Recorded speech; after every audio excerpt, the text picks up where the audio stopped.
Trustees of the Berryessa Union School District is now called to order. All 5 board members are present. Items to be discussed in closed session. A, conference with real property negotiators, Government Code Section 54956.8, property, 3435 Birchwood Lane, San Jose, California, APN 092-27-025. Agency negotiators, Superintendent Roxanne Fuentes, EDD, and Kevin Franklin, Assistant Superintendent of Business Services. Negotiating parties, Berryessa Union School District and Milpitas Christian School and Orion Montessori School. Under negotiation, price, terms of payment, and terms of lease of property. B, conference with real property negotiators, Government Code Section 54956.8, property, 995 Bard Street, San Jose, California, APN 5991031. Agency negotiators, Superintendent Roxanne Fuentes, EDD, and Kevin Franklin, Assistant Superintendent of Business Services. Negotiating parties, Berryessa Union School District and Kidango. Under negotiation, price, terms of payment, and terms of lease of property. C, conference with real property negotiators, Government Code Section 54956.8, property, 2550 Greengate Drive, San Jose, California, APN 589-19-041 and 984-44-006. Agency negotiators, Superintendent Roxanne Fuentes, EDD, and Kevin Franklin, Assistant Superintendent of Business Services. Negotiating parties, Berryessa Union School District and Bay Area Cultural Connections, Bay CC. Under negotiation, price, terms of payment, and terms of lease of property. D, student discipline or other confidential student matters. Education Code Sections 35146, 48918, 4890086, 48912B, and 490606, and 20 USC Section 1232G. E, conference with labor negotiators, Government Code Section 54957.6. Agency designated negotiator, Roxanne Fuentes, EDD, and other members of the negotiating team. Employee organizations, California School Employee Association, California Teachers Association of Berryessa, Teamsters Local 150. Management. F, Public Employee Discipline, Dismissal, Release, Complaint, Government Code Section 54957. G, Public Employee Performance Evaluation, Government Code Section 54957. Item 3, are there any public comments on closed session items? Yes. Okay. Do I read this one? Before I call on our speaker, I would like to read the speaker conduct. For all who wish to address the board during public comment periods, speakers are requested to state your name and affiliation for the record. Each speaker will be given 3 minutes to address the board, 5 minutes per organization, and a maximum of 20 minutes per topic. However, in exceptional circumstances, when necessary to ensure full opportunity for public input, the board president may, with board consent, adjust the amount of time allowed for public input and/or the time allotted for each speaker.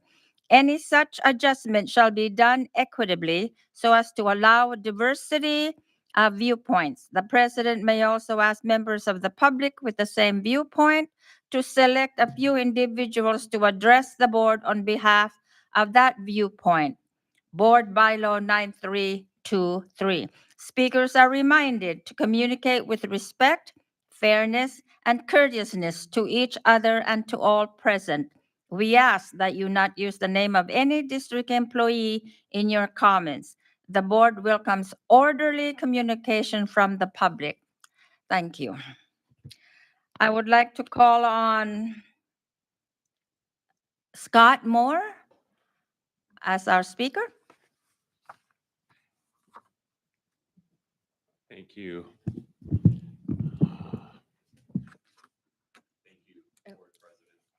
The wrong way. There we go. Board President Boak and board members, superintendent, and district staff, thank you for considering the lease agreement between the district and Cadango. My name is Scott Moore. I'm CEO of Cadango. We are a nonprofit here in the Bay Area. We've been in existence for almost 50 years. And we serve thousands of children and families with infant, toddler, and preschool, mostly full day, full year childcare. I'm excited about the opportunity to bring that to Toyon Elementary, where we'll be serving somewhere between 150 and 200 infants, toddlers, and preschoolers, as well as being a part of a really amazing partnership with the district, with the Children's Discovery Museum of San Jose, and many other partners. We think that what the superintendent is building on that campus is going to be a model that we can all be proud of. So thank you for your consideration. And we look forward to a really long-term partnership. We've got partnerships with school districts all over the Bay Area, many, that we've had multi-decade partnerships with. So thank you very much for your consideration. Thank you, Mr. Moore, for all that wonderful comments. Thank you.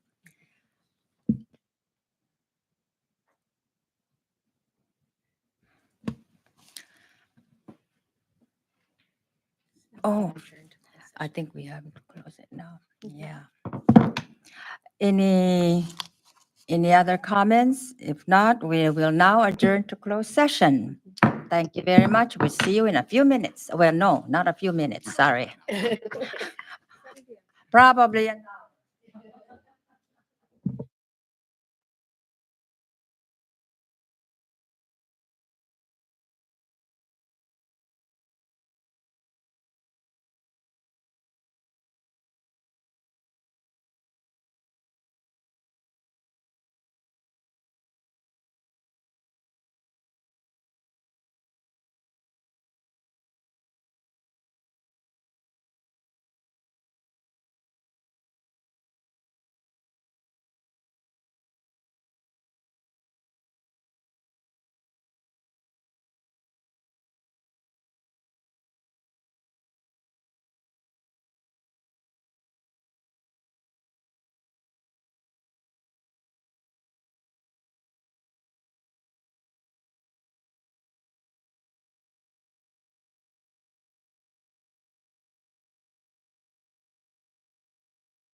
Good evening.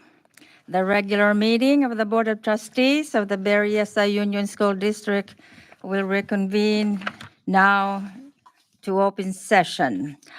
Trustee Nguyen, could you please lead us in the flag salute, please? Stand and face the flag.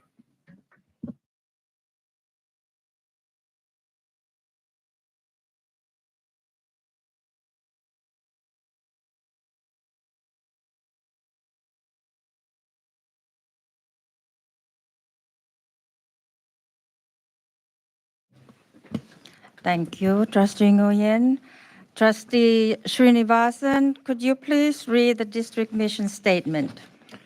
Sure. Berryessa Union School District provides all students the skills to become lifelong learners and successful 21st century global citizens. Thank you very much.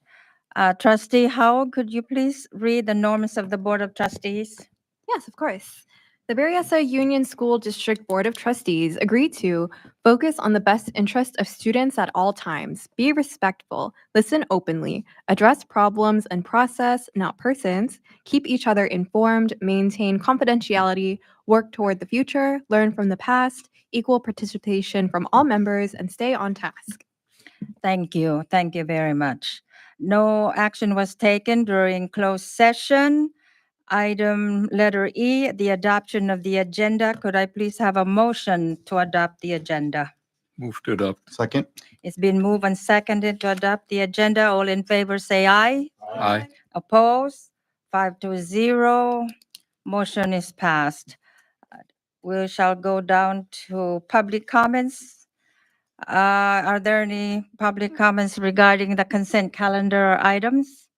None. If there's none, we're now going down to item number 8, which is approving the consent calendar.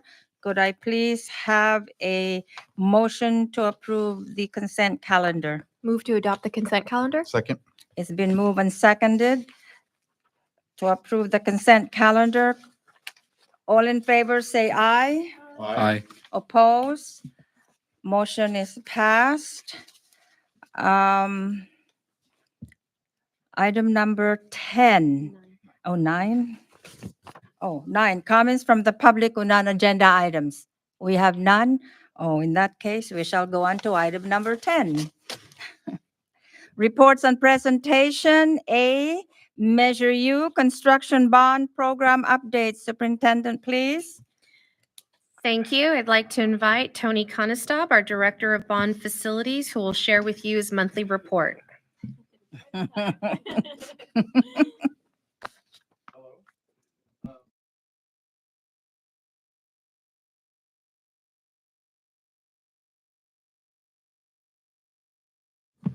There we go. We'll go through the monthly report. I know I wasn't here last month, so we might cover kind of 2 months worth of work. Again, this picture is of the new fencing around at Vinci Park by classrooms 1 and 2. So now the whole campus is enclosed with security fencing. There we go. Again, we'll go through all the projects. Again, one of the big projects we did was relocate the data center from the old district office to Piedmont.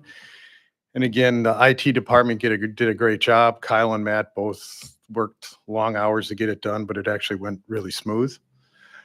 We finished the field upgrades at Northwood. Again, monument signs at all the schools or elementary schools. The PA projects at Brooktree and Ruskin were completed. Again, exterior fencing at Summerdale. I think we have a picture of that. All the hydration stations at the 5 schools were added. And the parking lot at the old DO, that was actually completed in like a week and a half. It was just amazing how fast they went through. Again, some of all the comprehensive or part of the comprehensive infrastructure renewal projects. So all the portables that they were replacing the BARD units on, they completed over actually the spring break. Modernizing of the portables at Majestic and Vinci Park. Excuse me, we actually completed those so far. So they're all ready to go for the summer or for next fall. Interior doors at the sister schools, all the double doors that go into the pods, those were all replaced. Things that were out to bid now, and I just realized when I was going through this before, these are actually part of the school consolidation, so they're not actually part of the bond. But we actually bid these in May, and they're on the board for approval tonight. Things that are out the bid is the warehouse project that will come to the board on August 18th. We'll start probably September 1st. HVAC at the old district office, that should be done by the end of the month. Window project has started again at Piedmont. They'll be done by the end of July.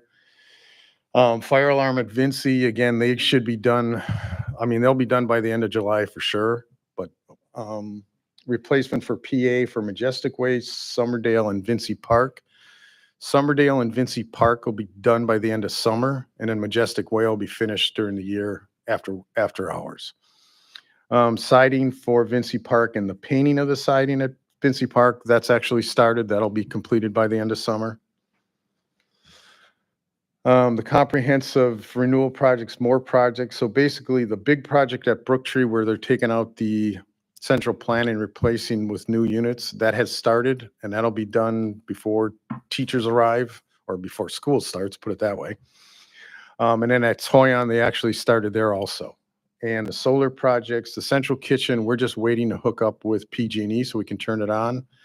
This building, I think we're planning on July 11th to actually turn everything on, to switch it over. And then Piedmont and Sierramont, that'll be done before school starts next year. Additional storage at the pods, they're actually starting that tomorrow. They're going to demo all the casework and all the electrical that needed. The units themselves come in July, so that we'll be ready for school. Things that are in design, the remaining of the security projects, the last three PA projects at Noble, Sierramont, Northwood, Vinci Park. That modernization project actually just got approved by DSA yesterday, I think, so we'll put that out to bid, and we'll probably do that. We might do some of it next year, but definitely next summer. Pavement improvements, again, we'll put that out to bid in the fall, do that next summer. The kitchen assessments, as soon as we get them done with all the moves, we'll start working on all of that stuff. And then the firearm replacement, again, that's already been approved by DSA, and we'll put that out to bid for the fall. And then these are the last projects for the comprehensive infrastructure renewal. Again, Majestic Way and Summerdale. I know Majestic Way has been approved by DSA, and I think Summerdale's in the final stage. So again, we'll do those next summer. And solar at Cherrywood and Laneview, those are going to happen after summer school, and they'll be done by Laneview. We should be done by September 1st, and Cherrywood at, I think, October 1st at the latest. And again, here's pictures of the Vinci Park portable. This was the Sunshine School where there used to be one big classroom. We converted it into 2 classrooms. We added that wall in the center. Again, this is the fencing at Summerdale around portable P1. So again, now all those portables are enclosed so nobody can run around and get out. This was the mock-up for Vinci Park, what the wall is going to look like. It actually turned out pretty nice. Again, this hasn't been painted, but again, it looks 100% better than it did before. This is the wall we added at Majestic Way at the MPR. And this is one of the sets of windows at Piedmont. Again, you can see where the 2 are frosted and the top's clear. It actually turned out pretty nice. I mean, better than I thought, but I was really happy how it looks, because it still lets a lot of light in, and it just makes, again, now we don't have mini blinds or anything anywhere. Again, and then this is Piedmont, the parking lot. And just a schedule of what we have left to do. Any questions? Any questions from the board? Any comments from the board? Oh, yeah. Thank you so much for your presentation and welcome back. Always looking forward to these presentations that you have. The projects always look amazing. One of the questions that I did actually have, I received a couple of questions from teachers talking about how in the next school year we're going to address elopement, noise with our special education students as they enter our schools with pods. And so I just wanted to ask, how we're addressing that and their concerns. So we are doing this summer at Majestic Way, we're doing one pod where we're going to try adding, we're going to put in some walls. So we're not adding doors, but we're actually going to make it so that you can't see into each pod. And we're going to see how that works. And if that works out well, then we'll do that at all the pods. Yeah, it's reconfiguring the entry. Entries. Because currently, when you go into a pod setting, all 3 classroom entries are right adjacent to one another. So it'll be redeveloping that entry, so they're now moved at opposite ends. So you'll have one on each end and one in the center. For a few things. For one, hoping that that would then minimize some of those concerns about children quickly eloping from one classroom into the next one.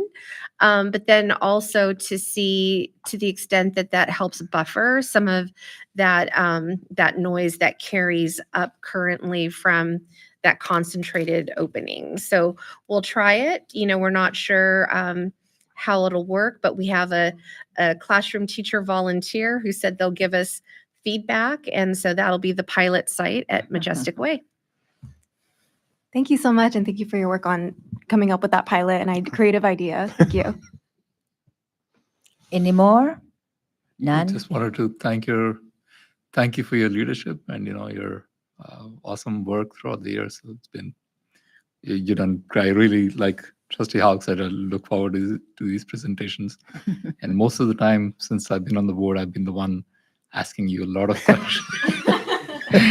Much to your dissatisfaction, but I know I hung up. I was like so hung up with the camera issues when we were putting up cameras. Kept asking you about, and I appreciate you giving us all the information, all the relevant information, and thanks Thank you. for all your hard work. Thank you very much for your presentation. All right, And thank I you. thank you for everything you've done. All right, thanks. We shall continue to item 11, the superintendent's report. Dr. Fuentes, please, if you have any. Yes. First, just of course, want to continue to extend our congratulations to all of our 8th grade students. We had wonderful celebration. It seems like it was so long ago, but it was just last Thursday, that we got to see them off and on to now their high school journey. And all of our other students that hit their milestones as well, our 5th graders promoting on to middle school, our kinders, our TKs moving up to that next, that next grade. It's just always a good time to wrap up another year of learning and, extend our thanks to the children for working hard and trying to learn as much as they can. And then also thanking all of our staff that support them, each and every day to make sure they have a positive learning experience.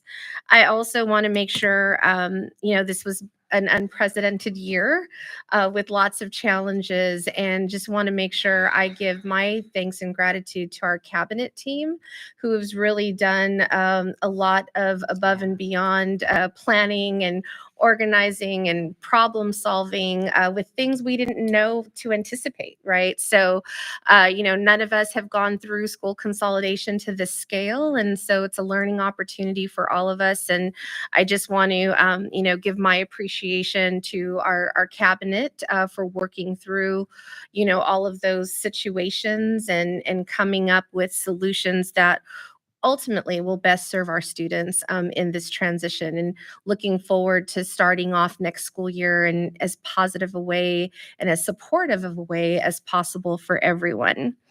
And as you heard from Tony, there's lots of work in progress, and there's going to be lots of movement this summer. So lots of mobility back and forth, and, just looking forward to getting everything reconfigured and right-sized.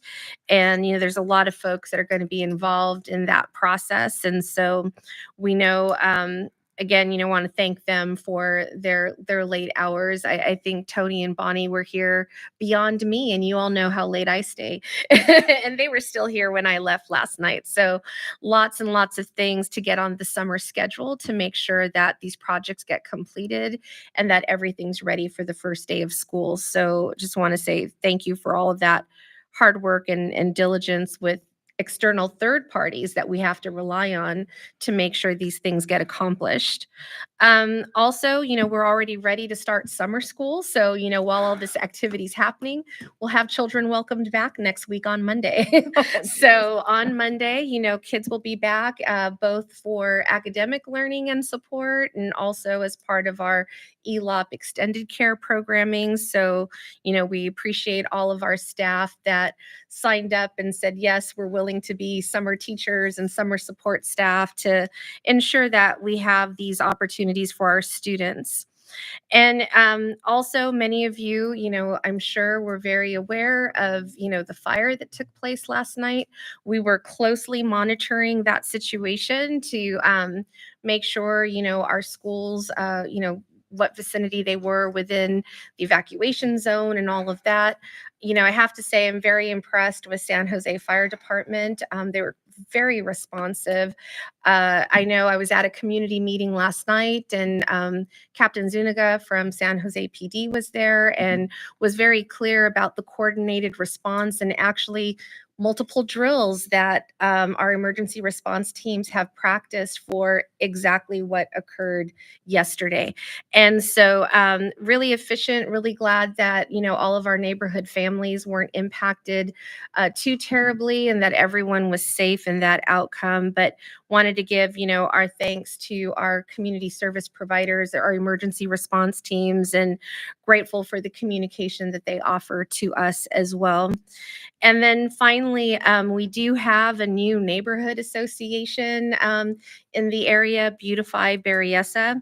They invited me to be a guest speaker at their meeting last night, just to provide an opportunity to clarify information regarding our school consolidation process, but also to get an update on our school sites that have closed, what's going to happen with that property and what are some of the district plans. And so it was nice to be able to talk with them and share with them about the opportunity for future community services at these locations as we engage with different potential tenants for each property. So it was a nice opportunity to just engage with our community through that venue. And so with that, we're ready to keep at it. Schools are closed, but the district office is not. We will continue Yeah. to be here and continue to make sure everything's ready for the next school year. Thank you, Dr. Fuentes. And I also would like to thank members of your cabinets because you worked so hard for all this, especially during this year, which was pretty much of a very challenging time with the consolidation. And also to all the teachers, I hope they get a chance to relax and ready to come back in August. And of course, the classified staff, I'm always very grateful for them because they always stay up late to make sure that everything is ready for the next morning. And for that, I thank you. Item number 12, any comments and announcements from the board? None? No, none? Okay, we shall continue. Review and discussion of item number 14 is public hearing. A, public hearing on 2025-2026 local control and accountability plan, the LCAP. Superintendent, please. It is recommended the board declare a public hearing and accept comments from the public regarding the adoption of our 25-26 local control and accountability plan. Thank you. I'm going to open. Public hearing is now We open. have one. Oh, we have a speaker. All Mhm. right, thank you. Before I ask for the speaker to come, I would like to read the speaker conduct. For all who wish to address the board during public comment period, speakers are requested to state your name and affiliation for the record. Each speaker will be given 3 minutes to address the board, 5 minutes per organization, and a maximum of 20 minutes per topic. However, in exceptional circumstances, when necessary to ensure full opportunity for public input, the board president may, with board consent, adjust the amount of time allowed for public input and/or the time allotted for each speaker. Any such adjustment shall be done equitably so as to allow a diversity of viewpoints. The president may also ask members of the public with the same viewpoint to select a few individuals to address the board on behalf of that viewpoint. Board Bylaw 9323. Speakers are reminded to communicate with respect, fairness, and courteousness to each other and to all present. We ask that you not use the name of any district employee in your comments. The board welcomes orderly communication from the public. Thank you. The speaker is Cindy Panelli. Cindy?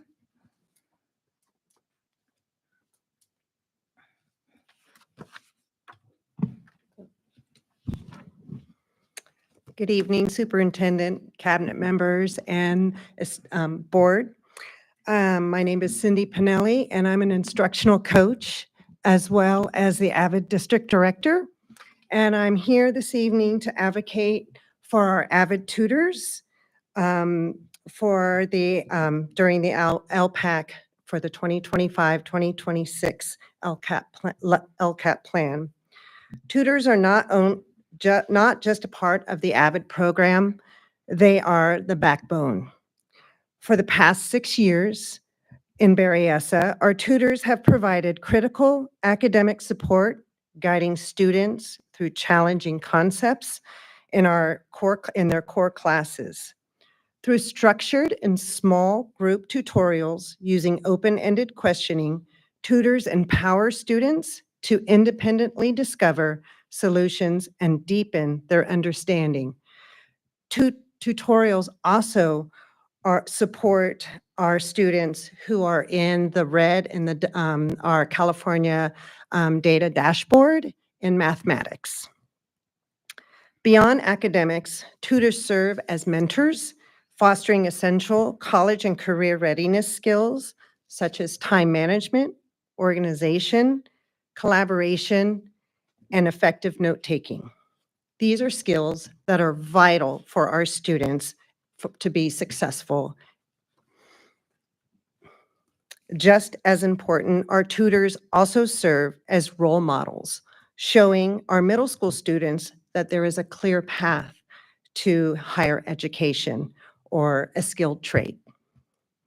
In reviewing the 2024-2025 LCAP document, Section 2.15 explicitly allocates $33,636 for AVID tutors to support classes for up to 2 hours daily. Yet, despite the designated funding, the district only utilized 1/3 of these funds this past year for one single tutor. The other 2 tutor positions were regrettably frozen last year due to a district-wide hiring freeze. This is particularly confusing given the clear financial allocation and the immense need for these tutors.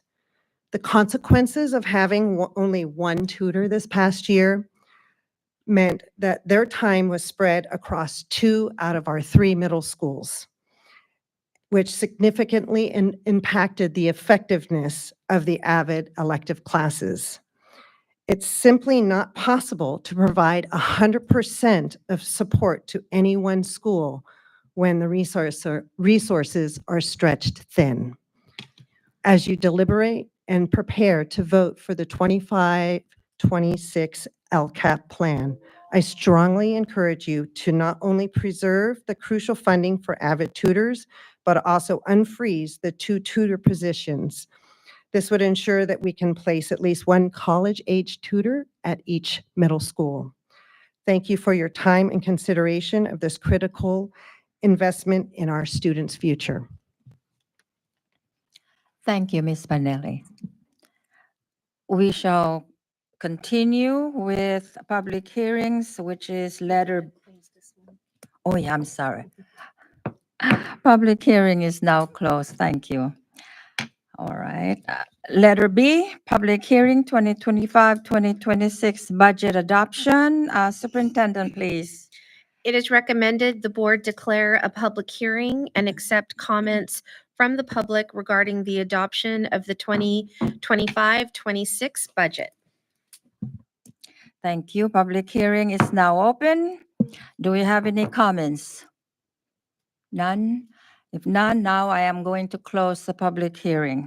We shall continue to letter C, public hearing, district's initial proposal for negotiations with the California School Employee Association, CSEA Chapter 364 Unit, according to Government Code Section 3547. Superintendent, please. It is recommended the board conduct a public hearing and accept comments from the public regarding the district's initial proposal for negotiations with the California School Employees Association, CSEA, Chapter 364. Thank you. Public hearing is now open. Do we have any comments from the public? If none, public hearing is now closed. Thank you. 15, review and action. Superintendent Resolution 24-26, supporting Senate Bill 743, the Education Equalization Endowment Act. Superintendent, please. It is recommended the board adopt this resolution supporting Senate Bill 743. This resolution is authored by Senator Dave Cortese. It has been endorsed by the Santa Clara County School Boards Association as well as AXA Region 8. And what this is, it's an attempt to equalize to some extent funding for state-funded school districts. So Senator Cortese is bringing to light to the legislature that there is an inequitable distribution of funds when Yeah. you compare community-funded school districts to state-funded school districts. So as an opportunity to engage the legislature in this disparity, he is proposing this Education Equalization Act. So in a given year, if there's additional resources, he is advocating for the legislature to redistribute those resources to state-funded school districts so we can potentially come up to par as our community-funded neighbors. To be clear, it's not advocating that any funds be taken away from our community-funded school districts, but that when there's an excess, there be an arrangement made where those funds can come to state-funded school districts. Thank you for that. Any comments I have from a the few board? I have a few comments. Go ahead. It's more like a rant. And I shouldn't have gone down this rabbit hole trying to make sense of this, of this bill, but I did. And I thought I'll share my frustration with this thing. And to make it clear, I will support the resolution. I'm not against the resolution. I will vote yes on it. But just to share with the community the challenge of why we are here, right? I mean, it doesn't make sense. So first of all, the provisions of bill is not very clear. It's very vague. I don't know whether any of you had a chance to go through it, or anyone in the community has had a chance to go through it. It's very vague. Yeah. The funding formula is not clear. The distribution formula doesn't exist. We don't know how it's going to be distributed. So if the legislature is really, really serious about funding schools, they can do it today. They shut off that crazy project called this high-speed rail over there, siphoning off billions of our tax dollars. 2008, we passed the resolution to build that high-speed rail. 17 years passed. We don't have a single foot of track laid. And we have spent $23 billion so far in that project. And the reason I'm pointing to that, I mean, we have several projects across the state. The reason I'm bringing the high-speed rail project is because Senator Cortese, we know him. He's a nice person. He's very interested in education and so on. He's also the chairperson of the Senate Transportation Committee who oversees these transportation projects. it should be easy enough for him to say, don't siphon off the money to a project that's never going to be completed ever, as far as I'm concerned. It's they're trying to connect Merced to Bakersfield. I don't know for what. It's not going to increase any economic activity in the state or nothing. At best, it'll connect cows in the two cities. It doesn't make sense to me. It is from connecting, nowhere to nowhere. At this point, it's just more of an ego boost than anything else. It's just a waste of our tax dollars, just sending our tax money there. And the reason I bring that up is because this question was put to Senator Cortese at a Santa Clara County School Board Association's event recently. Some of the members did question, why are you sending money there where you can fund our schools, achieve this inequity and all that stuff. And his answer to them was it helps create jobs in Central Valley. And my question to him was, why is my tax money that we generate over here not coming back to us? It should come to fix our roadways, fund our schools. I don't want to just send my money to Central Valley to create jobs there. And these are not jobs like private sector jobs. These are taxpayer-funded public works jobs, right? They're not building Safeways or Walmarts there, right? And it's frustrating because the reason it was more and more, I kept thinking about it, is because it's frustrating because when we went through our consolidation process, several members of our community reached out to us via email. Many of them spoke at our meetings, and then they itemized our expenditures. They looked at our budget saying that you're spending, $100,000 in this thing, $20,000 for a copier contract, $70,000 for a security person, $200,000 here and there. But we have no idea where this $23 billion have been spent. Nobody questions our state legislators where this money, how this money is being spent, who is getting this money. Why don't we ever have any results? It's frustrating. So, my advice to the community is just be engaged with the legislature. Just try to find out where the money is going and why we are being told that, there's no money to pay the teachers. Well, everybody that runs for office says that, we want to pay the teachers, we want to fund the schools and so on, but they approve sending money elsewhere that is doesn't make any sense. If it made sense, if it boosted the economic activity in the state, I'm all for it. But this is just a boondoggle of a project that's not going anywhere, and it's just frustrating. Like I said, I wish I hadn't gone through, jumped into the rabbit hole, but I did, and I tried to make sense of the bill. I think Senator Cortese himself was surprised when it passed the committee. I think the first vote of the committee is probably be surprised that it didn't pass. We all know that it's the bill is not going to go anywhere. This independent analysis that has happened, but to the extent that it's pointing out an obvious thing that everybody should know, everybody in the legislature should know that schools are not being funded. Everybody runs for higher office with the promise of funding schools. I don't think we need a bill to highlight that, right? But so that's my 5-minute rant on this thing, only because I went into that.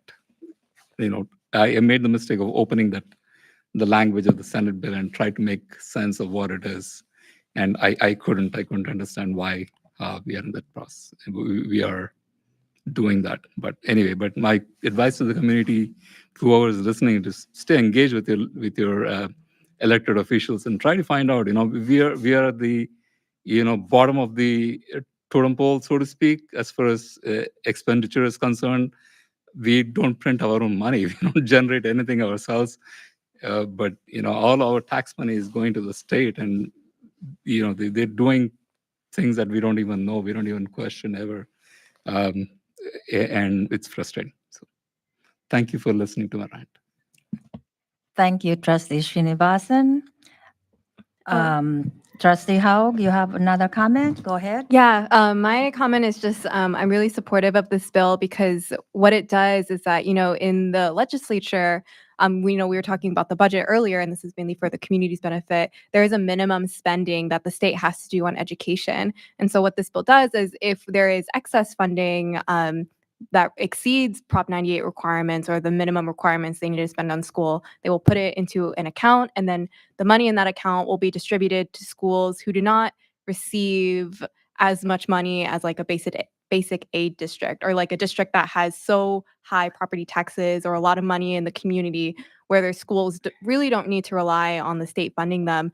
And our district in Berryessa, we are like a state funded school, meaning that we receive that minimum requirement from the state on how much money they think that we should receive based off of our economic picture of our community. And so this would be really helpful to us if it passes. And so I'm really excited that they're doing this bill. The funding formula for school districts was created in a way that was not necessarily representative of the high cost of living here in the Bay Area, even though our school district is funded by that minimum funding allocation by the state that they think, okay, like if a school district receives this much money, they'll be fine.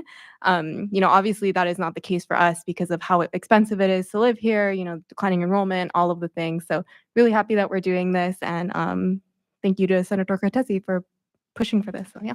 So thank you for just quick question. Do we know if the bill does pass? Do we know? Do we stand to benefit any? Do we? Because according to me, because there are school districts that are worse off than us. There are people funding that are worse off than us, and there are many of them. And it'll probably take several years to fund that reserve account. And for us, I'm being selfish, but I look for the best interests of our school district. So do we have any idea of whether we are at all we will be So my understanding is and I know where you're coming from in the sense that with other funding opportunities, we often learn, oh, Berryessa isn't eligible, or we're because our unduplicated per pupil count is at a certain level, we're not eligible for those funds, or we're gonna, like we talked about ELOP earlier, that we're in a tier 2 status, so we're gonna get what's left. So my understanding is that for this allocation, it would be given to all state funded districts. How much money would that be? It depends on what's available, but it would be equally distributed to all state funded school districts. I haven't heard of any tiered allocation system involved in that. Yeah, when I was reading the bill analysis too, it doesn't say necessarily in the bill how the funding is going to be distributed. It just says, further legislation required. So we'll see. That's where my problem is, because we don't know how the Yeah. apportionment will be, right? Which is Right. open interpretation. And I think, and I understand that frustration point of not understanding, because you're wanting to see, what is that bottom line for our school district? Like, what is that benefit? But knowing that there've been ongoing back and forth conversations in the legislature, I think this is one way to also reconsider what those opportunities can look like, and to make sure that this conversation stays alive, because we know that coming out of the pandemic, dealing with declining enrollment and all of these other factors, our current funding formula is not working for us. That is very clear. Yeah. There have been, conversations in the legislature. Do we need to change that funding formula to go from monitoring daily attendance versus enrollment? And we know that there's a lot of research that needs to be done in that arena to see, would that be a better benefit to all districts? Would that change who benefits and who doesn't? What's that percentage, right? So it was a very lively discussion, probably 2-3 years out of the pandemic, but it hasn't been as lively any longer, right? Yet, just look at this year and all of the different districts we're seeing going through school consolidation and many others, right? I'm getting phone calls all the time from superintendent colleagues now tell us about your process because we're getting ready to start ours. So this is where I say, at what point does the legislature sit up and see there's a domino effect happening across the state of California and something needs to be done about it? This is one avenue that could potentially, even without a formula, be a quicker resolution temporarily until that larger conversation can be defined with ultimately having a funding formula change. And I think if I recall correctly, even this budget year, the governor is looking to reduce the Prop 98 funding too. So the reserve will be funded in whatever is excess of Prop 98 dollars, right? So like I said, it's Yeah. going to take some time to build that reserve to make a meaningful impact for our school district. So, and my thing is, we have the money. If we have the money now to not build stuff, to send money somewhere to not build Yeah. stuff, why not use it to, use it positively to fund the schools that we have? Is where I landed, and I didn't know what else to do. So I used this opportunity to share my thoughts on that. So thank you for listening to me. Thank you all for your comments. Very good discussion. We shall continue.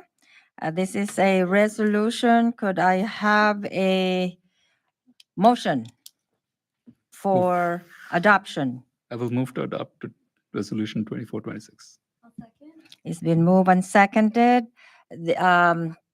Ms. Gomez, please roll call vote. Yes, President Boac, Aye. Trustee Jimenez. Aye.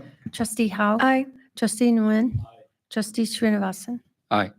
Thank you very much. The resolution is adopted. Let's continue on to A2, Resolution 24-27, recognizing June as LGBTQ Pride Month. Superintendent, please.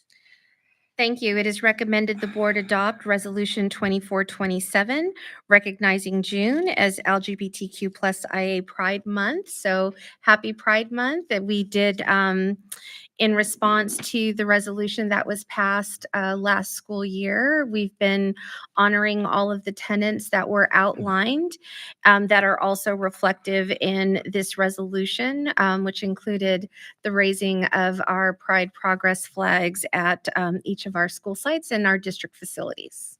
Thank you very much. Could I have a motion, please, to approve or to adopt? Oh, yes, I'll make the motion, and I also have a quick comment too. I just want to also say thank you for work on this resolution. It's the same one from last year, just updating, the dates and everything. And I actually got the opportunity in the first week of June to visit Piedmont Middle School. Their GSA was so excited to raise the pride flag. I brought breakfast burritos for everybody. The students were so excited to raise the flag. We were able to hand out rainbow leis, rainbow beads, and then we had a little resource fair during lunchtime. And I've received a lot of positivity. A lot of students have been really happy with the inclusion that they're seeing more now. And, I invited some students to come tonight to speak in support. But, one thing that they said to me that I wanted to share with the board and the community was that, they're scared to come in public to talk about, supporting a resolution like this. They're not out to their family, to their parents. And I think that, that just goes to show the salience and the importance of this issue. We have students who are wrangling with their identity and they don't necessarily feel welcome at home, but, they feel so welcome and so loved at school. And, that's what we should be doing as a school district, continuing to celebrate our diversity, making sure that we have safe spaces. I want to say thank you to Ms. Mayo, who also has been so active at Piedmont Middle School, really advocating for our LGBTQ plus community, and even seeing the pride flag like throughout the school site too is really exciting. I was able to visit a month ago as well. And so just really happy that we're having these conversations. We're having our students feel more included. They're so excited to be able to express themselves on our school sites. So yeah, happy Pride, everyone. Thank you And I very will much. add some comments. So I'm still not on board with, Go ahead. sorry. You have a motion, but not a second. Second. And I have some It's comments. been moved and seconded. Oh, okay. I Now gotcha. discussion. So I'm still not on board with the progress pride flag at our school sites. Perfectly fine with it. At our district office, I think we should have that for sure.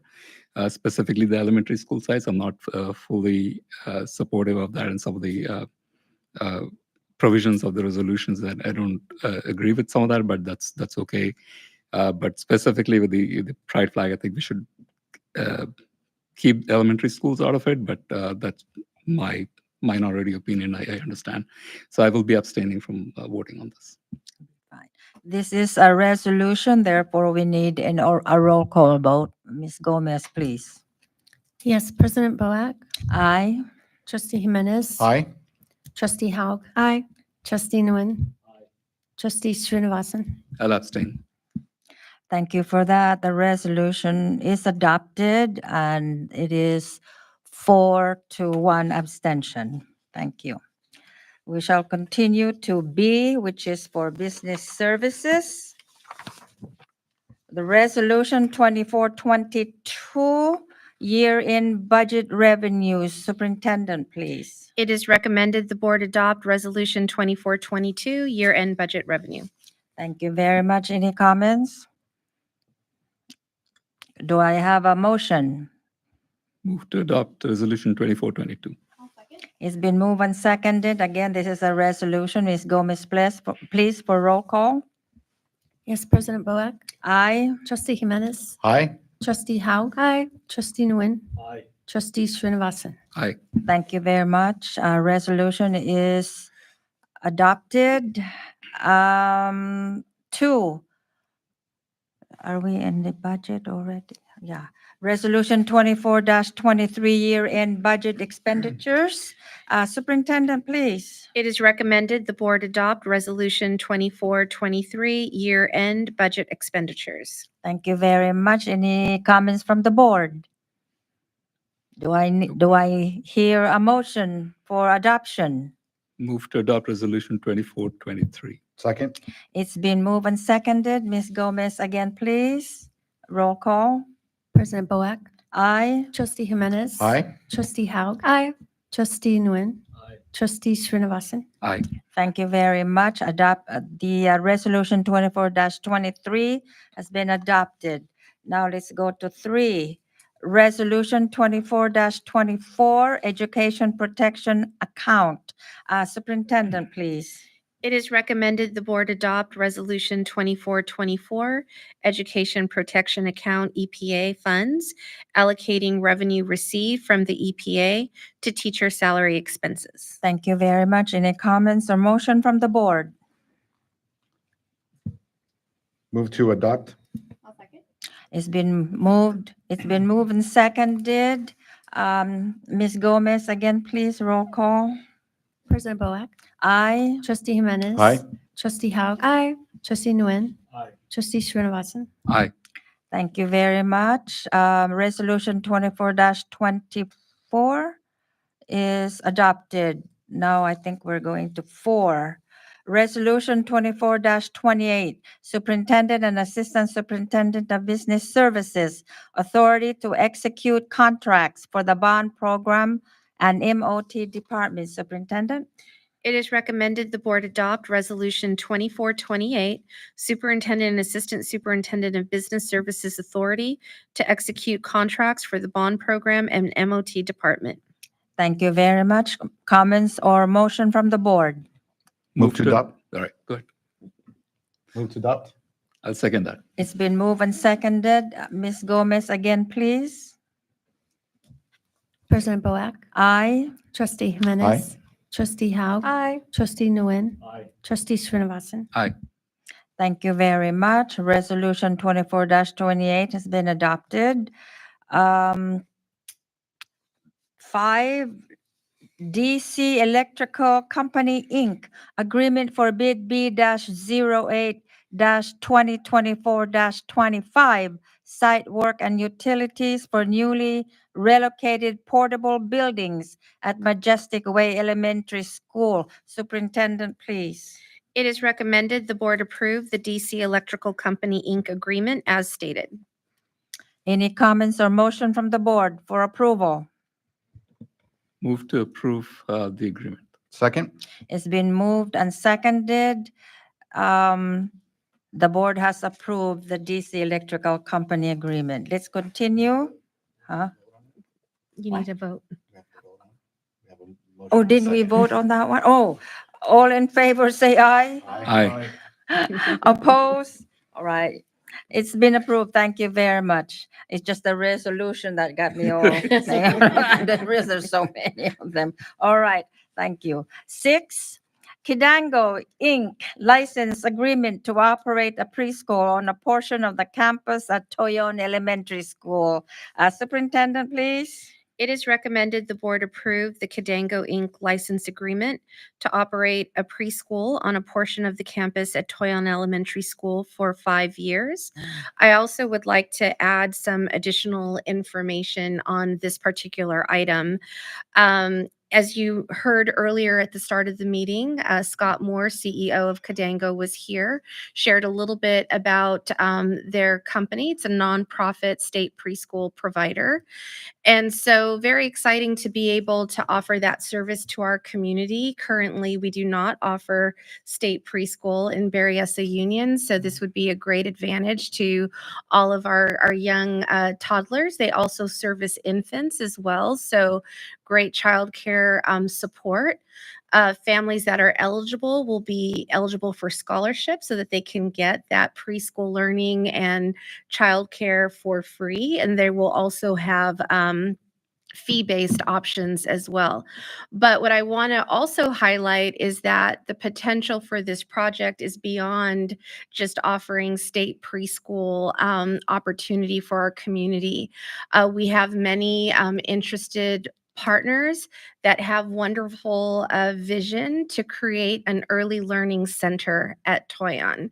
So not only would there be the state preschool program, but in addition, we already have a confirmed partner with the Children's Discovery Museum who would be creating an annex location there on site, specifically tailored for our young learners. That would be utilized not only for the children that participate in the Kidango program, but for our community at large, so that they could come in, have that shared space, and then have workshops and classes and lots of different activities, including on the weekends.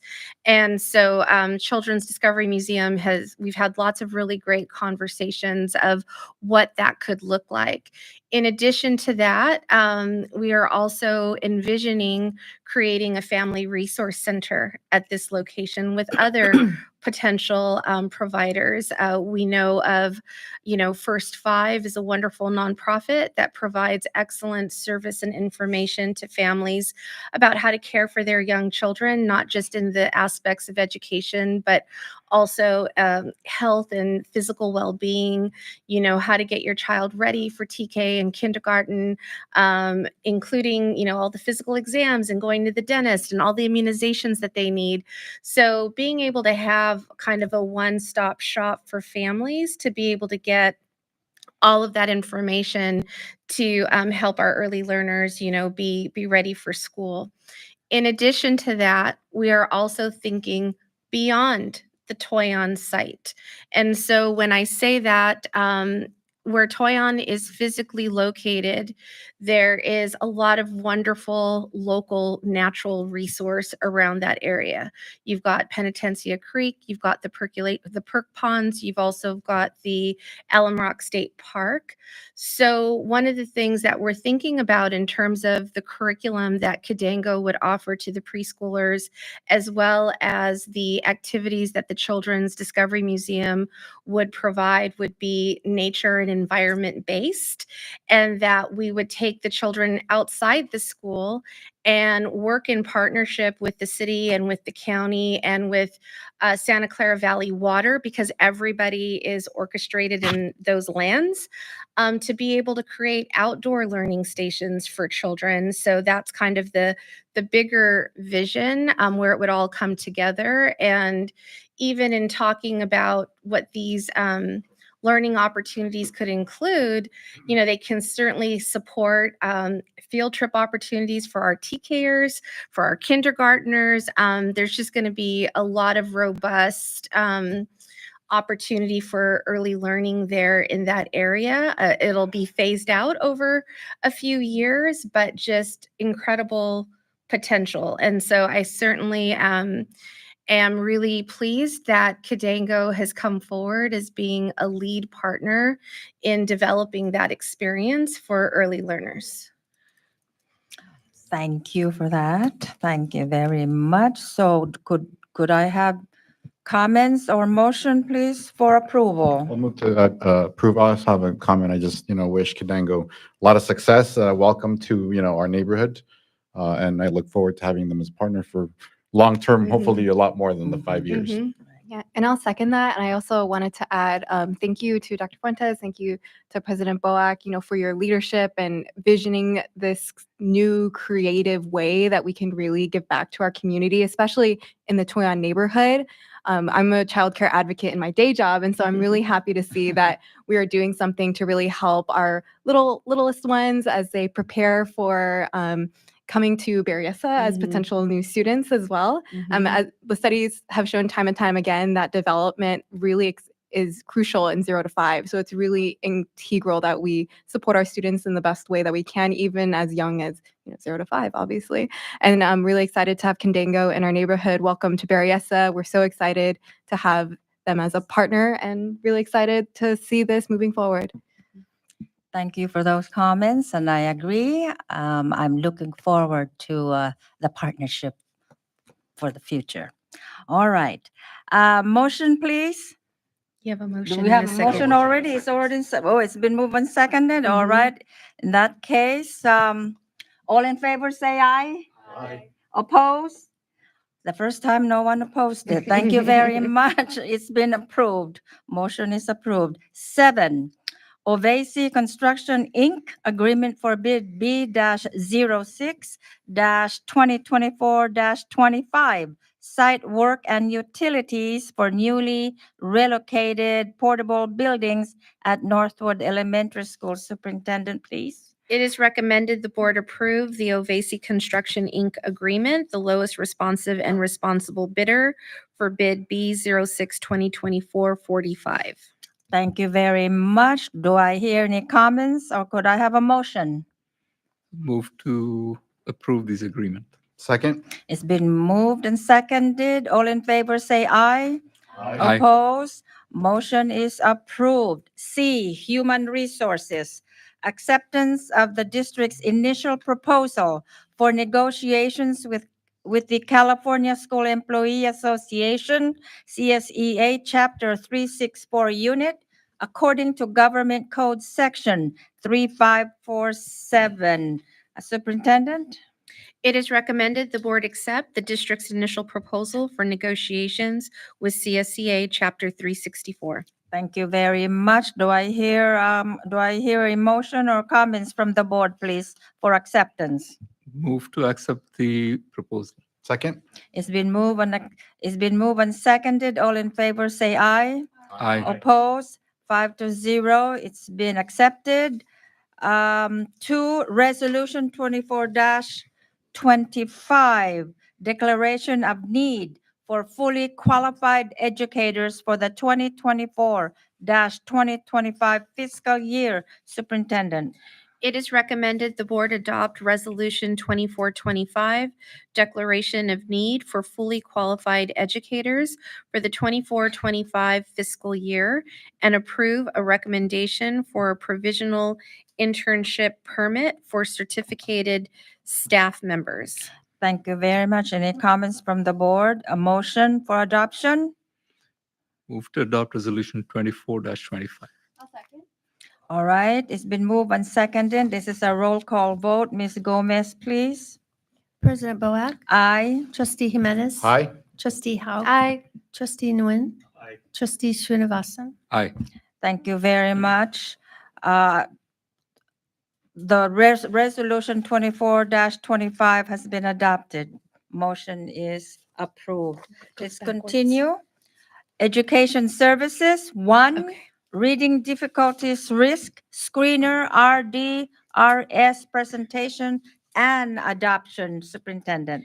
Thank you. It is recommended the board approve and adopt the recommended reading difficulties risk screener. This is part of new legislation in terms of our review and preparedness of students' needs and any difficulties they might be facing in the area of reading. So Dr. McCurry has a brief presentation to share a little more with you about that and what this screener will entail. All right. So tonight we're just going to go really quickly over the purpose of the RDRS and what we're looking forward to as we start planning for the implementation for next school year. But I wanted to give you some highlights of why we went through this process and the teachers and other folks who served on this committee and their recommendation. So the purpose here is to review the key aspects of the legislation and then also to review the information that the committee went through in order to pilot and then provide a recommendation moving forward based on the timeline, process, and feedback. And then once again, to seek the board approval at the end. And so this is a background of Senate Bill 114, requiring all school districts to have an annual kindergarten through second grade screening in their primary language when available. We have to notify parents before we send this, or we have to send information out to parents in order for them to understand what this screening is about. And then we, as a school district, have to, there's a list of 4 screeners that were available and the process that we went through. And we have to do this by the end of this month. And then it requires to be implemented in the 25-26 school year. And so once again, the purpose of the screening is to flag potential risk for reading difficulties, not as a diagnosis of a disability. So we want to make sure that's very clear that it's a screener to help support our primary grade teachers to identify students who are really needing some extra support when it comes to early reading. Results from the screening shall be used as a broader process to evaluate the pupil needs and progress, identifying supports for classroom instruction, and then enabling targeted individual intervention as needed, allowing for further diagnosis if concerns don't get resolved. So here's the timeline that the state has been going through over the past year and a half. So in January 2024, our states went through a selection process in order to move forward the 4 different programs that were identified in May of 2024. And then actually they went through and screened all of the different pieces. And then in December, way at the end of December 2024, that's when the official list went out to school districts.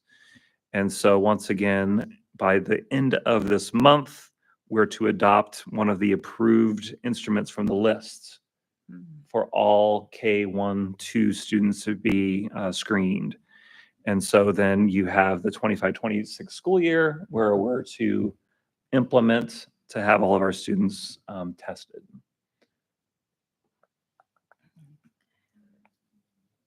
Okay. And then this slide goes over the district's timeline for selecting the RDRS.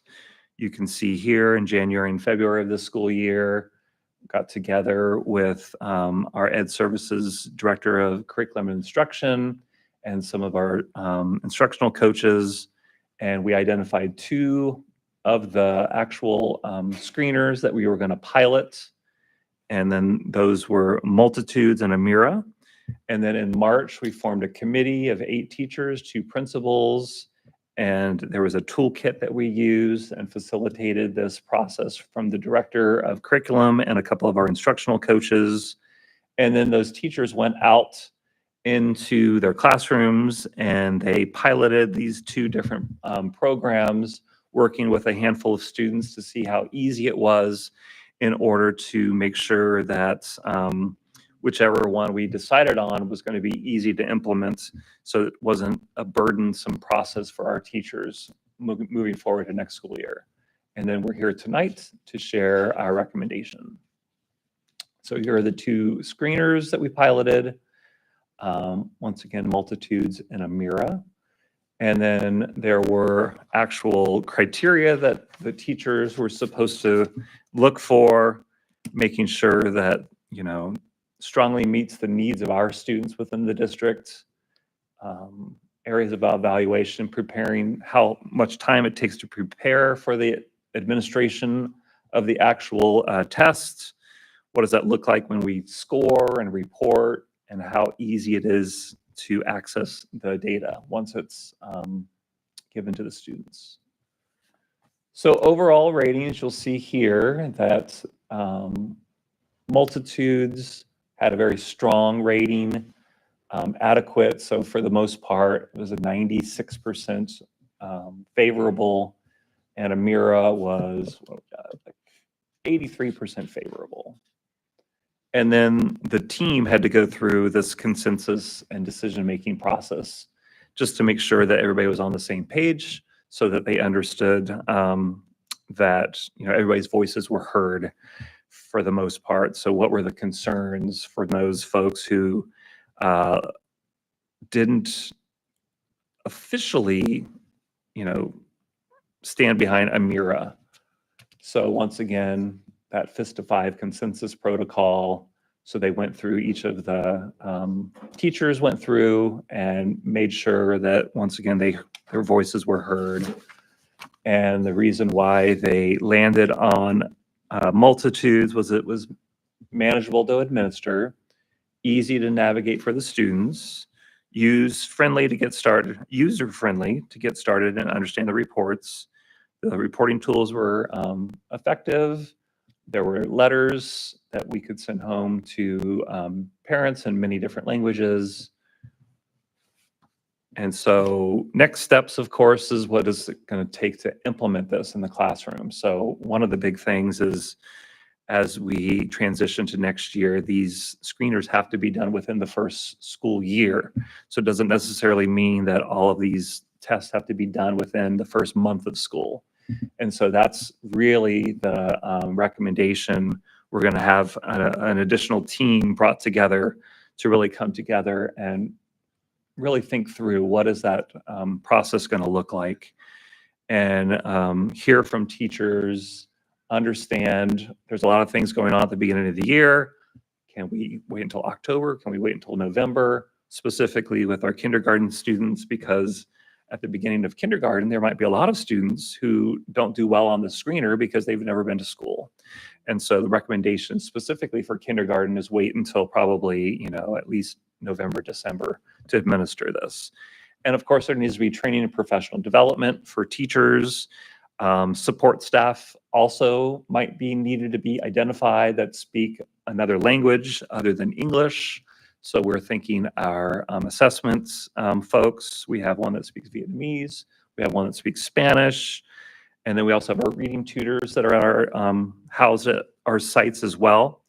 And then we also have to work with IT to make sure that all of this is coordinated specifically so that it can be done effectively. And once we get all that figured out, then we'll be able to administer the screener and then get the data to really inform the instruction within the classrooms. So those are the considerations and next steps that the team brought forward. And then we just wanted to acknowledge all the hard work that the teachers that were on the committee went through, and our principals and instructional coaches that help support this process as well. So the recommendation, like I mentioned, is for us to move forward with Multitudes. Questions? Any comments from the board? I just had a question. So the what is it called? The evaluation Screener? Screener. Mhm. So it's only applicable for kinder to second grade So kinder, students. first and second, Second grade students. every student within the district has to be tested through the screener. I was just curious why it's not for kinder through 5, and I'll tell you the reason why I'm asking the question is we might have several immigrant families that move into a district that start from, grade 4, 3 or 4, whatever Sure. the case may be. And, wherever they come from they may not have had any kind of, evaluation about their dyslexia or any kind of reading difficulties. Do we already have anything in that we do to, try to understand whether they have, apart from this, do So we this have is- anything This already? is an additional Correct. resource. That's what I was asking. We have plenty of other things that are already in place specifically to help support our English learners and folks that are coming in from other countries. But this is specifically geared towards our primary grades so that we catch them when they're young, right? So if there's something that really stands out, we can give those supports early on. And of course, we do have, like I mentioned earlier, student study teams and processes. If students do come to us from other countries that are really lagging behind in their language skills, but once again, that language acquisition is usually 5 to 7 years. And so we just have to be very cognizant of that fact, because one of the big things we don't want to do with this whole process is rush students to be tested for special ed. This is kind of like that first layer of support that we can really, key in on what are the identifying skills that the students are lacking so that those teachers can actually give them those supports. And so if we do that early on, then we would hopefully prevent some of our students being identified for special ed. Any more comments? Thank you, Dr. McCreary. All right. Could I have a motion, please, for approval? Move to approve? I'll second. It's been moved and seconded. All in favor, say aye. Aye. Opposed? Motion is approved. Let's continue to E, bond program. 1, Blue Arc Electric Change Order Number 1 for bid, B-13-2022-23 for the LED lighting replacement at Summerdale Elementary School and Morel Middle School. Superintendent, please. It is recommended the board approve the Blue Arc Electric Change Order Number 1. This is for a slight increase of $3,957. All right, any comments from the board?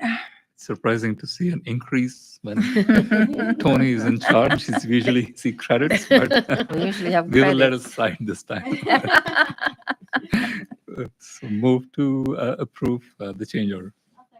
It's been moved and seconded. All in favor, say aye. Aye. Opposed? Right, motion is approved. Let's continue down to 2, Tri-Valley Excavating Company, Inc.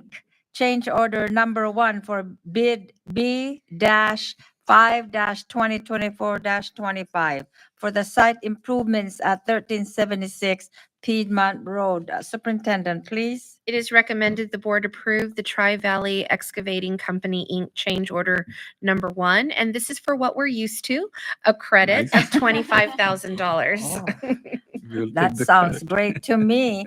Any motion or comments from the board, please? Move to approve the change order. Second? It's been moved and seconded for approval. All in favor, say aye. Aye. Opposed? Motion is approved. 16, do we have any requests for staff follow-up? Board? None? We shall continue to 17. Items for future agendas. Board? None? All right. Could I have a motion, please, for adjournment? Move to adjourn. It's been moved and seconded to adjourn. All in favor, say aye. Opposed, 5-0. It's been approved. Meeting is adjourned at 8:31 p.m. Good evening, everyone.